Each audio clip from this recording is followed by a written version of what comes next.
Bismillahirrahmanirrahim. Assalamualaikum warahmatullahi wabarakatuh. Alhamdulillah. Alhamdulillahilladzi unzila fihi al-Qur'an hudan lin-nasi wa bayyinatin minal huda wal furqan. Ashhadu an la ilaha illallah wahdahu la syarika lah wa ashhadu anna nabiyyana Muhammadan abduhu wa rasuluhu la nabiyya wa la rasula ba'dah. Allahumma salli ala nabiyyina wa maulana Muhammad sallallahu alaihi wasallam wa ala alihi wa ashabihi wa man tabi'ahum bi ihsanin ila yaumiddin. Amma ba'd, subhanaka la ilma lana illa ma 'allamtana innaka antal alimul hakim wa la haula wa la quwata illa billahil aliyyil azim. Fadilatul qaramun, Bapak Ibu jamaah Masjid At-Tahir Los Angeles yang insyaallah diberkahi dan dirahmati Allah Subhanahu wa taala. Alhamdulillah, segala puji hanya milik Allah yang telah mengizinkan kita dan menganugerahkan kepada kita kesempatan untuk bisa akan segera mengakhiri daripada rangkaian hari ke-27 di bulan suci Ramadan yang penuh dengan keberkahan ini. Dan insyaallah mudah-mudahan di detik-detik sebelum kita berbuka puasa kita hadir di majelis yang mudah-mudahan ini menjadi di antara taman-taman surganya Allah yang ada di atas muka bumi sebelum kita mendapatkan taman-taman surganya Allah di kehidupan akhirat nanti. Maka Nabi SAW memotivasi sahabat dan juga kita para umatnya dengan sebuah hadis, "Idza marartum bi riyadil jannah farta'u." Jikalau kalian melihat taman-taman surganya Allah di atas muka bumi, maka mampirlah. Maka pada saat itu para sahabat bertanya, "Ya Rasulullah, wa ma riyadil jannah?" Karena kalau pemahaman tentang daripada taman surganya Allah di akhirat itu sudah clear, sudah jelas. Tapi ketika ditanya taman surganya Allah di atas muka bumi, maka para sahabat bertanya, "Wa ma riyadil jannah itu ya Rasulullah?" Maka Nabi SAW menjawab, "Qala hilaqiz dzikr," yaitu majelis zikir, majelis ilmu yang insya Allah di dalamnya diagungkan dan dibesarkan asma Allah Subhanahu wa ta'ala. Maka mereka yang bahkan berada di dalam rumah Allah Subhanahu wa ta'ala dan kemudian membahas daripada kebesaran Allah Subhanahu wa ta'ala, mengagungkan Allah Subhanahu wa ta'ala, maka dia akan dapat 4 kebaikan. Yang pertama adalah nazalat alaihimus sakinah. Allah akan anugerahkan baginya itu ketenangan di dalam hidup. Ketenangan di dalam melakukan aktivitas-aktivitas. Nazalat alaihimus sakinah. Yang kemudian yang berikutnya adalah wahafathumul malaikah. Bahasanya akan diliputi oleh para malaikat. Karena malaikat itu senang dihadirkan atau menghadirkan di majelis yang di situ dibahas tentang kebesaran Allah Subhanahu wa taala. Bahkan konon malaikat menebarkan sayapnya itu agar diduduki oleh para pencari ilmunya Allah Subhanahu wa taala. Dan wa ghasyiyatuhumur rahmah, akan dilingkupi rahmat, kasih sayang Allah Subhanahu wa taala. Ya, bahkan Allah akan meninggikan derajat. Yarfa'illahu alladziina aamanu walladzina utul ilma darajat. Allah akan meninggikan derajat daripada orang yang beriman dan berilmu di antara kalian. Dan yang paling menarik adalah wa dzakarallahu fi man indah. Allah Subhanahu wa taala akan mengingat-ingat dan menyebut-nyebut daripada hambanya tersebut di atas ataupun di hadapan para makhluk-makhluknya yang lain. Maka insya Allah sore hari ini mudah-mudahan kita layak dan dipantaskan oleh Allah Subhanahu wa taala untuk mendapatkan kemuliaan itu. Amin ya rabbal alamin. Karena salah satu ukuran bahagia adalah ketika kita dimudahkan oleh Allah Subhanahu wa taala untuk kemudian memahami urusan agama, memahami urusan akhirat. Dalam satu hadis Nabi SAW disebutkan, Innallaha ta'ala yubghidu kulla alimin bid dunya jahilin bil akhirah. Sesungguhnya Allah Subhanahu wa taala membenci orang-orang yang pandai dalam urusan dunia, tapi jahil, bodoh dalam urusan akhirat. Hari ini kira-kira yang seperti disebutkan Nabi ini ada atau tidak? Pinter urusan dunia tapi nggak pinter urusan akhirat. Kira-kira ada apa enggak? Ada apa banyak? Kira-kira ada orangnya di sini? Yang mana orangnya? Saya pengen tahu ya. Kenapa? Karena kita jangan-jangan jahil dua-duanya. Urusan dunianya jahil, urusan akhiratnya juga jahil. Ini wa'iyadzubillah. Kita berlindung kepada Allah SWT.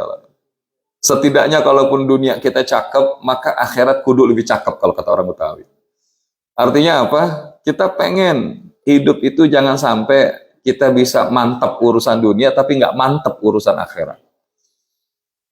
Makanya di dalam Quran surat Ar-Rum ayat yang ke-7 digambarkan oleh Allah Subhanahu wa taala, A'udzu billahi minasyaitonir rajim. Ya'lamuna zahiran minal hayatid dunya wa hum 'anil akhirati hum ghafilun. Mereka cuma tahu yang lahir-lahir saja dari kehidupan dunia. Tapi mereka enggak paham tentang kehidupan akhirat dan bahkan mereka adalah lalai dalam urusan akhirat. Makanya karena kita sadar urusan akhirat itu penting, makanya kita mau bahasanya berlelah-lelah, berletih-letih, bercapek-capek dalam beribadah dan beramal saleh. Karena kalau kita nggak paham, maka niscaya kita nggak mau tuh berlelah-lelah, berletih-letih, bercapek-capek dalam urusan ibadah dan amal saleh. Karena beribadah dan beramal saleh capek nggak Bapak Ibu? Capek. To be honest, capek. Tapi capeknya itu nggak sebanding dengan balasan yang akan Allah gantikan dari semua itu. Makanya kalau ditanya, kalau saya tanya Bapak Ibu, apa pusat bahagia Bapak Ibu di dalam hidup ini? Apa yang menjadi istilahnya core of happiness in your life? Apa yang menjadi inti kebahagiaan di dalam hidup Bapak Ibu? Kalau apa? Alhamdulillah kalau sudah dapat green card, mudah-mudahan bisa punya rumah, ya kan? Kalau sudah punya rumah, mudah-mudahan punya pasangan. Ya. Yang sudah punya pasangan, mudah-mudahan bisa nambah pasangan. Terus, yang namanya manusia kalau urusan dunia itu nggak kalah habis. Ya kan? Makanya beda kalau dibandingkan dengan Rasulullah SAW ketika ditanya, ya Rasulullah, apa yang menjadi pusat bahagiamu? Maka Rasulullah SAW menjawab, wa ju'ilat qurrata 'ainin fis shalah. Wa ju'ilat qurrata 'ainin fis shalah. Dan telah dijadikan penghibur, penghias hatiku, kebahagiaanku itu adalah pada sholat. Kama qala Nabi sallallahu alaihi wasallam rawahu An-Nasa'i wa Ahmad. Karena kalau kita lihat di sini Masya Allah. Karena kalau mau Rasulullah apa aja pintu-pintu perbendaharaan dunia Allah kasih. Tapi ternyata Rasulullah sallallahu alaihi wasallam membahasakan dan telah dijadikan penghibur, penghias hatiku, kebahagiaanku itu adalah pada salat. Pertanyaannya kita kira-kira sudah sampai di level ini apa belum? Insya Allah, mudah-mudahan ya. Yang datang hari ini mudah-mudahan insya Allah bagian dari hamba-hamba Allah yang mengikuti teladan Nabi Sallallahu Alaihi Wasallam. Karena apa sih untungnya kita sholat Bapak Ibu?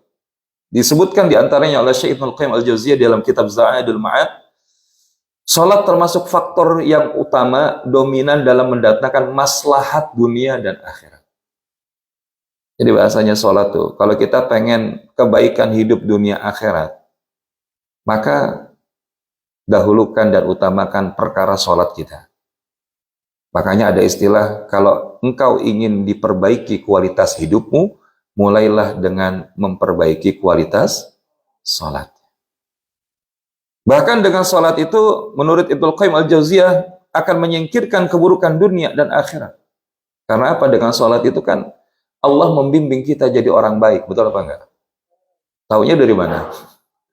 Inna salata tanha anil fahsya iwal munkar. Orang baik itu kalau dia terhindar dari al-fahsya wal munkarat. Ya, jadi menghindari daripada perbuatan keji, perbuatan yang jelek dan apa yang memang munkarat dilarang oleh Allah Subhanahu wa taala.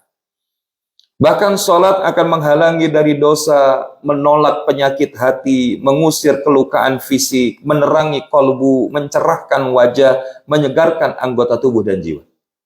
Makanya kalau Orang-orang yang sholatnya insya Allah benar, maka dari air wajah mukanya juga kelihatan. Kayak guru-guru kita di sini, Masya Allah, kalau ngelihatnya tenang. Lihat Bapak Ibu jam segini masih tenang, ya. Bentar lagi baru agak rusuh sedikit, ya.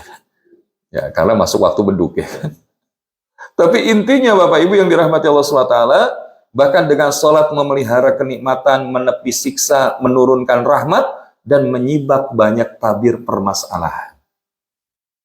Jadi dalam urusan kita masalah, kadang-kadang kita banyakkan ngadunya kepada siapa lebih dulu? Kepada Allah apa kepada makhluk lain? Ya, kepada Allah apa kepada manusia lain? Kalau kita punya masalah, banyakkan ngadunya sama manusia dulu apa sama Allah dulu? Sama manusia. Nah, udah begitu ngadu sama manusia, namanya kan kita berharap nih kepada manusia. Banyakannya ujungnya bahagia apa kecewa? Ini kelihatan pengalaman jawaban ini. Karena memang kata Sayyidina Ali tidak ada bahasanya yang paling pahit di dalam hidup itu, kata Sayyidina Ali, melebihi daripada berharap kepada makhluk. Bahkan berharap kepada makhluk adalah seperti bahasa kita itu mendesain patah hati yang disengaja. Jadi oleh karenanya tidak kepada makhluk ketika kita ingin bahasanya mengadukan segala resah, masalah, gelisah kita kepada orang lain, kecuali hanya kepada Allah Subhanahu wa Ta'ala. Nah, jadi oleh karena itu, kalau bicara tentang sholat, berarti penting aja apa penting banget, Bapak Ibu? Cuman pertanyaannya, apakah Allah butuh sholat kita, Bapak Ibu? Ketika kita sholat, Allah butuh nggak sholat kita? Butuh apa enggak? Enggak. Terus kalau gitu yang butuh sholat siapa? Masya Allah, ini berarti udah paham semua, ya kan? Kenapa kok bahasanya Allah nggak butuh sholat kita? Karena dalam sebuah diskusi dikatakan, wahai hambaku, andai seluruh manusia dan jin dari yang paling awal sampai yang paling akhir, seluruhnya menjadi orang yang paling bertakwa, maka hal itu sedikit pun tidak akan menambah kekuasaanku. Bahasanya nggak ngaruh, kita mau sholat, kita mau doa, banyakin zikir, bersedekah, itu nggak akan nambah kemuliaan Allah sedikit pun, karena Allah Rabb yang maha mulia dan tidak membutuhkan sokongan siapapun untuk mulia. Dan sebaliknya, wahai hambaku, andai seluruh manusia dan jin dari yang paling awal sampai yang paling akhir, semuanya menjadi orang yang paling bermaksiat, maka hal itu juga tidak sedikit pun mengurangi kekuasaanku. Bahasanya nggak jadi kemudian membuat Allah jadi hina. Lantaran apa? Lantaran maksiat yang dilakukan oleh seluruh makhluk. Artinya kalau begitu kita mau benar nggak benar, itu bagi Allah nggak penting. Tapi justru yang penting itu siapa? Kitanya sendiri. Maka bicara tentang sholat, maka Allah nggak butuh sholat kita, tapi dengan sholat kita, maka Allah akan semakin mencintai kita. Allah akan semakin sayang kepada kita. Allah semakin merahmati kita. Bahkan kalau kita bicara tentang sholat ini, bahkan kalau kita tanyakan, tadi penting apa enggak? Penting. Kenapa? Karena salah satunya, awwalu ma yuhasabu bihi yaumal qiyamah as-shalah. Yang pertama kali akan dihisab oleh Allah Subhanahu wa Ta'ala di hari akhir nanti adalah sholat. Jadi kalau kita tahu bahwa sholat ini yang pertama kali dihisab, kita punya banyak amalan, tapi kalau sholatnya nggak beres, maka kira-kira yang lain bakal beres atau bakal diperiksa lagi. Diperiksa lagi, bisa jadi bahkan ikutan gak beres. Maka oleh karenanya, Bapak Ibu yang dirahmati Allah Subhanahu wa Ta'ala, penting kiranya bagi kita sholat itu sholatlah sepenuh rasa, bukan hanya sepenuh raga. Karena kita hari ini banyak di antara kita yang sholatnya alhamdulillah sudah sepenuh raga, tapi belum tentu sepenuh rasa. Maksudnya gimana? Sholatnya itu cuma sekedar gerak badan aja. Tapi dia nggak memaknai apa yang dia lakukan saat melakukan gerakan di dalam sholat, apa yang dia baca di dalam sholat.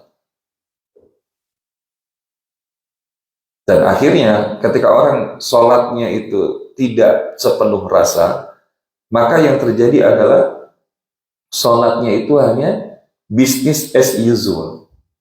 Dia cuma melakukan itu rutinity, tapi tidak menjadi sebuah activity yang menguatkan kedekatannya kepada Allah Subhanahu wa Ta'ala. Dan pernah nggak kita mengalami kondisi kayak gini? Pernah Bapak Ibu? Contoh, kalau misalkan kita mengikuti terawih, mungkin insya Allah bukan di At-Thahir ya, kalau di tanah air gitu ya. Kira-kira begitu pengen ngikutin terawih, imamnya yang bacanya panjang apa pendek kira-kira? Di At-Thahir kira-kira begitu juga apa enggak? Kalau di At-Thahir kira-kira begitu juga apa enggak? Enggak, kalau di At-Thahir insya Allah. Lagian juga kan nggak boleh. Masa orang membaca pendek, Allahu Akbar, pendek, pendek, pendek. Nggak boleh. Tapi benar di tanah air itu, Masya Allah, ada yang sholat tarawih itu bahkan lebih dari 20 rakaat, tapi kurang dari 15 menit. Masya Allah. Maka ini yang kita katakan, gimana sholatnya itu? Kita kalau ketemu orang aja, misalkan kita kerja nih, ketemu sama atasan kita ngomong belut gitu nggak? Pasti kita ngomongin kan pelan-pelan. Kenapa? Karena kita tahu yang kita temui itu adalah atasan kita. Nah kita, ini bahasanya kita mau sholat, ketemu atasannya atasan. Tapi kita kok bacanya cepet-cepet, mau kemana? Maka oleh karenanya Bapak Ibu, apa bahayanya kalau seseorang itu sholat tanpa rasa? Maka salah satunya adalah ketika seseorang itu sholat tanpa rasa, maka seakan-akan seseorang itu sedang menipu Allah seperti orang yang munafik. Seperti orang yang munafik.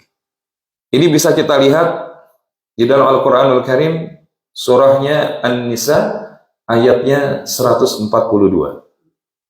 Karena apa yang ada di dalam makra tersebut, Allah Subhanahu wa taala berfirman, A'udzubillahi minasyaitonir rajim.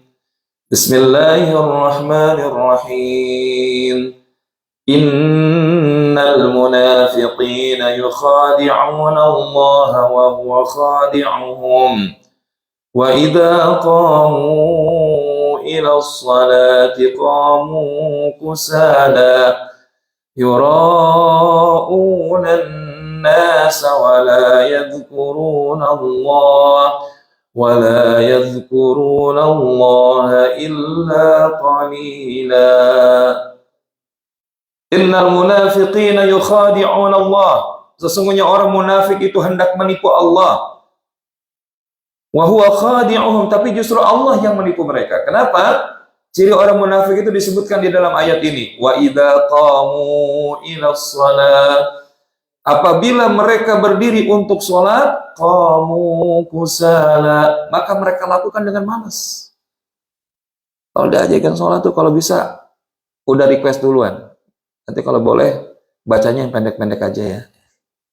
Maka tuh hati-hati tuh. Tapi insya Allah kalau di At-Thahir nggak ada yang kayak begitu insya Allah ya. Nggak ada insya Allah. Di At-Thahir pokoknya ridho semua, imamnya mau baca apa aja ya kan. Alhamdulillah. Apalagi ini malam 28, besok malam 29, gaskeun kalau kata orang-orang di Jakarta itu. Jangan kasih kendor, pokoknya justru mendekati akhir, kalau perlu nanti malam satu juz. Insya siap Bapak Ibu? Siap? Ya, yang siap insya Allah Alhamdulillah, karena yang ditanya juga belum tentu siap. Ya, kenapa? Karena jangan sampai membuat zalim. Kalau misalkan Ustadz, masalahnya kan kami ada yang rumahnya jauh. Nah, ambil sekemampuannya. Mastata'tum. Mastata'tum. Kalau kita mau panjang-panjang lagi, silakan. Insya Allah kita berdiri sendiri. Ya. Karena kalau lihat wajah-wajahnya ini kan udah punya hafalannya banyak insya Allah. Qamu kusala. Jadi kalau orang bangun sholat males, hati-hati itu. Bisa jadi ada ciri-ciri munafik. Makanya kalau kita bicara sholat apa yang paling berat untuk kita lakukan? Nah, subuh, ame apa? Isya. Nah, cakep nih. Makanya kata Nabi, kalau mereka tahu apa yang ada di balik sholat subuh maupun sholat isya, maka mereka pasti akan berangkat ke masjid melakukan sholat itu walaupun harus merangkak. Walaupun harus berangkat. Dan itu memang terasa berat lantaran apa? Terasa beratnya lantaran karena tadi jangan-jangan ada benih-benih nifak di dalam hatinya. Dan kalaupun mereka kemudian mendirikan sholat di hadapan orang lain, yura'unan nas, maka mereka lakukan itu maksudnya ria, pengen dilihat orang. Wah, kalau jadi imam, Masya Allah, sholat maghrib 1 rakaat Yasin, rakaat kedua Al-Baqarah. Tapi kalau giliran sendiri, rakaat pertama kuliah, rakaat kedua kulhu.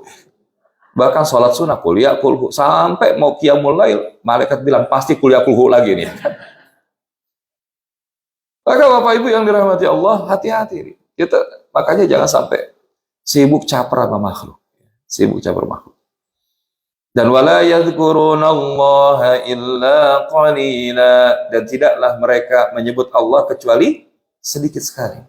Makanya kita nggak pengen bahasanya jadi orang-orang yang Masya Allah, ketika kita sholat tanpa rasa, jangan-jangan kita sedang menipu Allah seperti orang yang munafik. Sholat tanpa rasa bahkan nggak bisa merubah apa-apa. Makanya hari ini kita dengar ada orang sholat tapi masih ada yang bohong, apa enggak? Ada orang sholat masih korupsi, ada apa enggak? Ada orang sholat tapi masih bermaksiat, ada apa enggak? Kenapa sholatnya nggak mencegah dia perbuatan keji dan mungkar? Karena salah satunya sholat yang dilakukannya tidak hadir rasa di situ. Padahal kalau dia sholatnya benar, ukuran sederhana Bapak Ibu. Inna sholata tanha anil fahsya iwal mungkar. Kalau sholatnya benar, maka sholatnya akan mencegah dari perbuatan keji dan mungkar.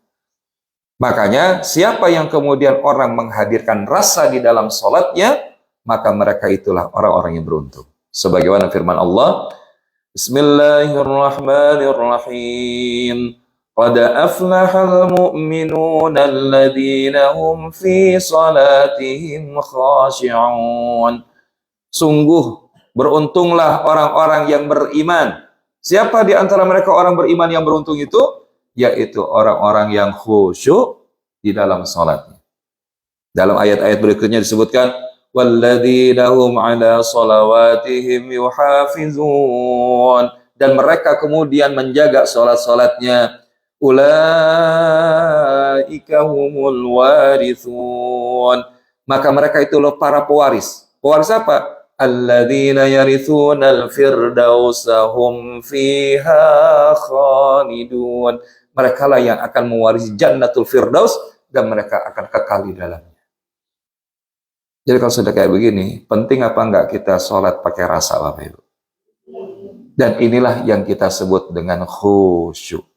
Khusyuk itu gambaran idealnya Bapak Ibu. Alhamdulillah, insya Allah masuk waktu. Maka nanti kita akan membahas lanjutan daripada ini pada saat kita ba'da tarawih menjelang witir.